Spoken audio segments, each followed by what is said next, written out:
Oke, baik. Assalamualaikum warahmatullahi wabarakatuh.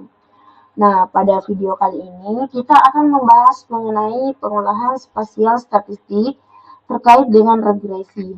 Nah, sebelumnya saya akan menambahkan datanya berupa dataset file. Nah, sebelumnya sudah saya konekkan ke folder ya. Nah, jadi sini saya akan menambahkan data Kabupaten Sulbar. Nah, karena data yang kita gunakan merupakan data set file kepadatan penduduk Provinsi Sulawesi Barat, yang mana data ini berasal dari Badan Pusat Statistik, yaitu Provinsi Sulawesi Barat dalam angka tahun 2024. Nah, jadi data yang kita dapat terkait dengan data kepadatan penduduk dan data kemiskinan yang kita pindahkan ke dalam atribut tabel sebelum dilakukan pengolahan. Nah, sebelumnya sudah saya masukkan ke atribut tabelnya. Data ini saya ambil dari buku Provinsi Sulawesi Barat dalam angka tahun 2024. Nah, jikalau dilakukan pengolahan sudah terdapat nilai yang akan dilakukan estimasi perhitungan spasial statistiknya. Nah, jadi langkah apa saja sih yang harus dilakukan dalam mencari nilai regresi di dalam aplikasi ArcGIS-Map?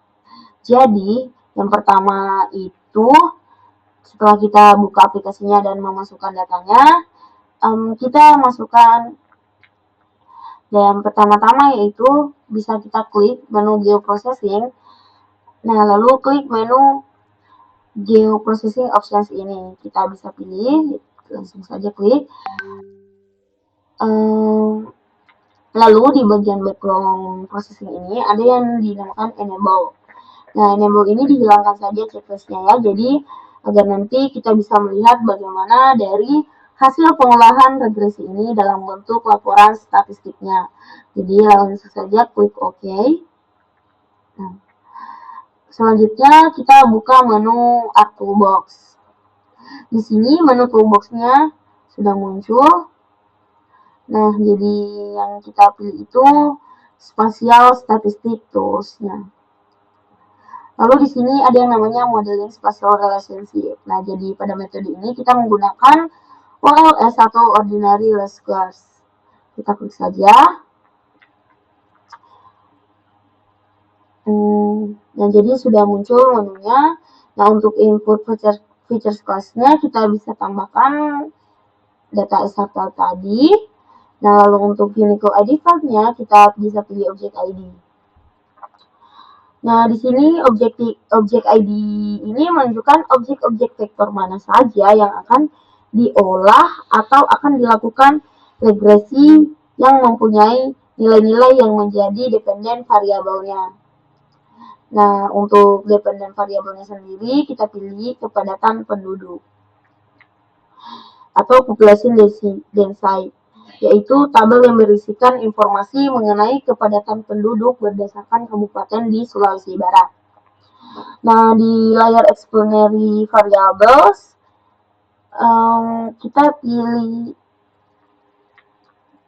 kita gunakan variabel independen presentasi kemiskinan yang merupakan tabel data presentasi kemiskinan berdasarkan kabupaten di Sulawesi Barat.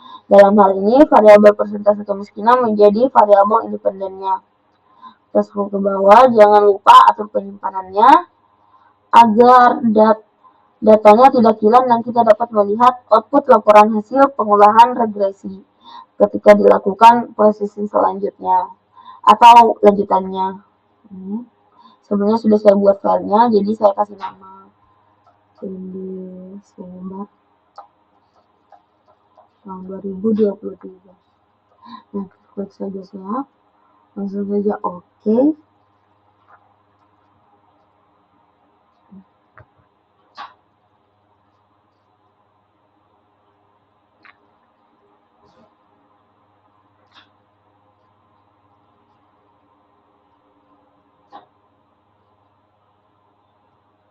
Oke. Nah, pada layar sudah bisa kita lihat sudah ada peta residual hasil pengolahannya. Di mana sebenarnya kita bisa juga dapat melihat hasil dari pengolahan regresi ini di folder tempat penyimpanan laporan jika sudah kita lakukan sebelumnya. Nah, sudah saya lakukan tadi. Nah, jadi otomatis akan ada file ini di folder penyimpanan itu. Nah, jadi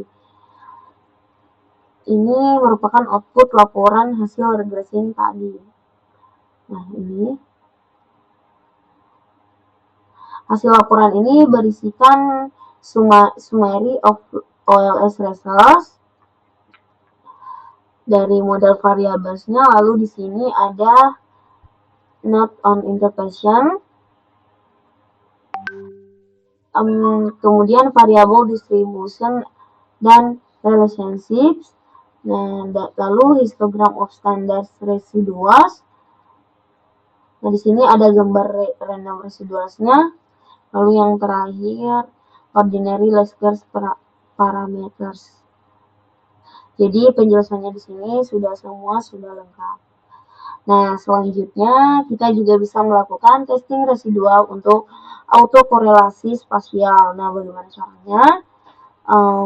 Itu kita buka menu ArcToolbox lagi. Nah, di sini yang ada yang namanya analyzing patterns. Nah, di sini kita pilih saja menu spatial autocorrelation atau Moran Squares. Nah, klik saja.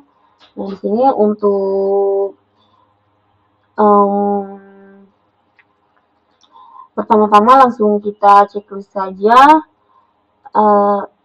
untuk generate reportnya, yaitu untuk outputnya dalam bentuk laporan nanti, karena kita akan membutuhkan laporan dari hasil pengolahan ini. Nah, untuk input feature class-nya kita bisa pilih hasil olahan tadi ini. Nah, untuk input type-nya kita bisa pilih standar residual. Yang ini kita biarkan conceptualization of spatial relationship, yaitu inverse distance. Nah, untuk standar sessionnya yaitu kita pilih raw.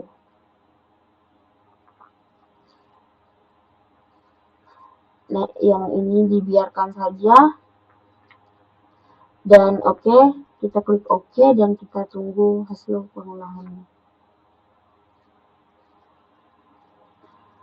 Nah, mungkin ini sudah ada di hasilnya. Kita bisa buka di result di pilihan geoprocessing, yaitu ini.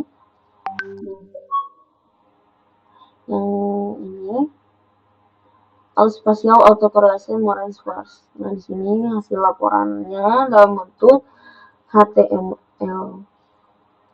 Kita buka saja langsung. Nah, sudah ada. Lalu bagaimana sih cara membacanya spatial autocorrelation report ini? Nah, yang di sini. Jadi di sini ada Moran's indeksnya yaitu minus 2,2 sekian, lalu dengan z-score-nya dan juga p-value-nya. Dan hasilnya itu persebarannya random. Jadi kepadatan penduduk yang ada di Provinsi Sulawesi Barat itu secara analisis spasial autocorrelation